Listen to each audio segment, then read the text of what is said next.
Hello, bachcho. Let's read the question. Question says the ball of mass 50 gram is dropped from a height of 20 meter. The boy on the ground hits the ball vertically upwards with a bat and average force of 200 Newton, so that it attains a vertical height of 45 meters. The time for which the ball remains in contact with the bat is. So suppose ये हमारा bat है. Let's say this is our bat. और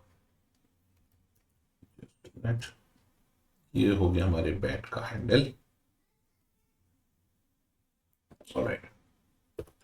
अब ये ball आती है 40 metre की height से, सॉरी 20 मीटर की हाइट से.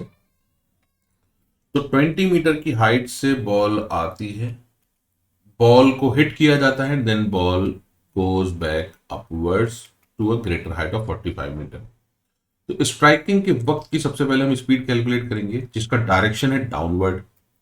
तो नीचे का डायरेक्शन v1 हो गया and we are going to consider it as negative value direction में, लेकिन मैग्नीट्यूड अगर हम कैलकुलेट करेंगे तो ये होगा v1 is equal to root under 2gh,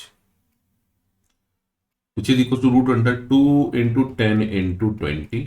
solve करने पर आएगा 20 मीटर पर सेकेंड.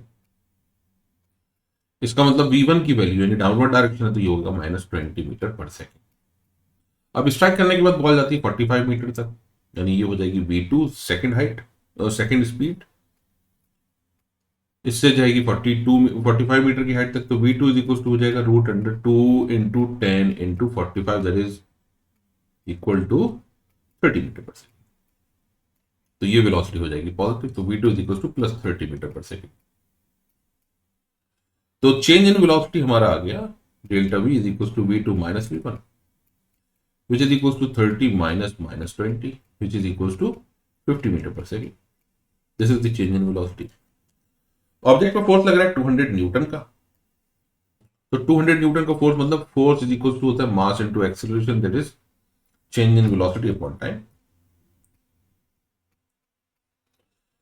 तो टाइम की वैल्यू हो जाएगी t is equal to mass into change in velocity upon force.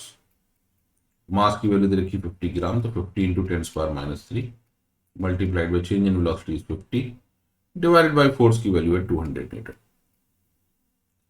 तो यहां ये दोनों जीरो कैंसिल, ये बचेगा हमारे पास 25 डिवाइडेड बाई 2000, यानी ये हो जाएगा 1/80.